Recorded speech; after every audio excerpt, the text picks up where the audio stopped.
So the RMT are leading the way. They're being joined by Unite and indeed those working at Network Rail. Yes, the plan is very simple.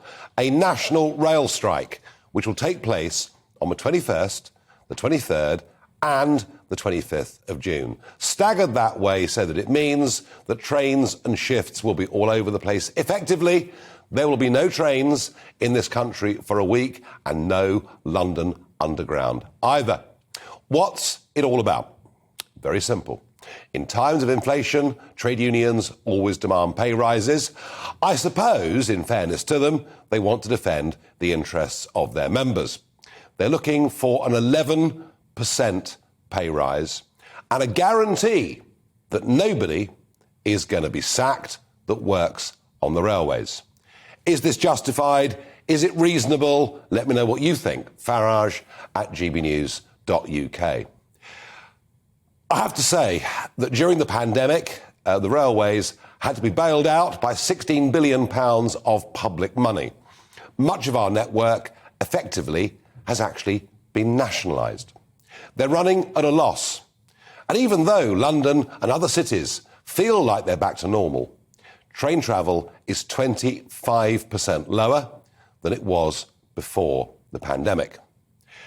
I would argue to Mick Lynch, the leader of the RMT and others, that actually, whilst I understand they want more money for their members, they're lucky not to have suffered mass redundancies already, because that, I'm sorry to say, is the state of our railways.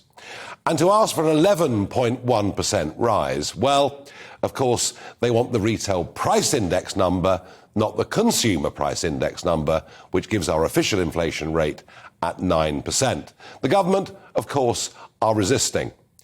But it's not to say that this standoff with the rail unions is not the beginning, perhaps, of something rather bigger.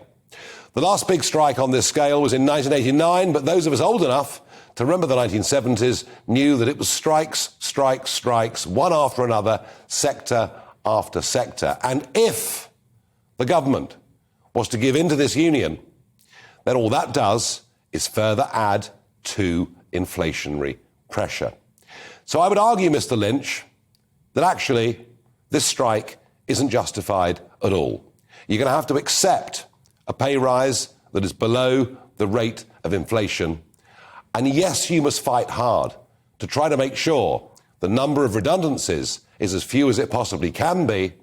But with 25% fewer people travelling on the train, I'm sorry to say, Mr. Lynch, redundancies are coming.